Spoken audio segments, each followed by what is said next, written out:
آج بنیر پہ خرچ کرو، سوات پہ خرچ کرو، ان پہاڑوں پہ خرچ کرو، جتنا دے سکتے ہو دو۔ ہماری فاؤنڈیشن وہاں کام کر رہی ہے اللہ کے فضل و کرم سے، جتنا آپ دے سکتے، کسی کی بھی فاؤنڈیشن کو دو، لیکن ہماری فاؤنڈیشن اللہ کے فضل و کرم اوپر پہاڑوں پہ جا کے لوگوں کو گھر بنانا شروع کیے ہیں جو کسی کے بس میں نہیں ہے۔ اللہ تعالیٰ نے ہمیں توفیق دی ہے کہ میرے رب نے ایک تھوڑا سا الارم دیا، لیکن ایک خوشخبری سنو۔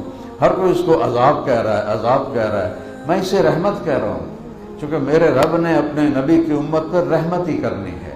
دیکھنے میں یہ عذاب ہے، 600 تو اخبار کی خبر ہے، میڈیا کی خبر ہے، وہ ہزاروں گئے ہیں، لیکن خوشخبری ہے یہ سب شہید ہیں، یہ سیدھے جنت میں گئے۔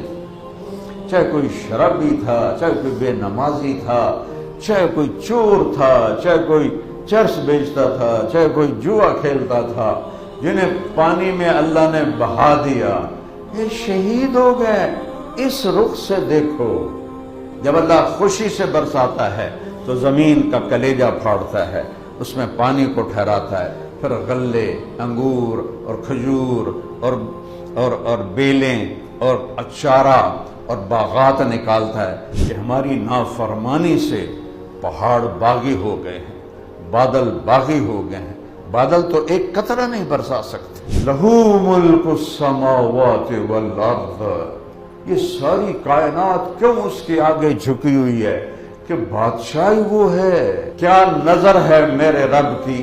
فیرا دبیب النملۃ السوداء، کالی چونٹی، علی الصخرۃ الصماء، کالے چٹان پہاڑ پتھر پر، فی اللیلۃ الظلماء، اندھیری گھپ رات ہو بادل ہوں، اس کی حقیر ٹانگوں سے جو لکیر پڑ رہی ہے کالے پتھر پر کالی رات میں اس لکیر کو بھی دیکھ رہا۔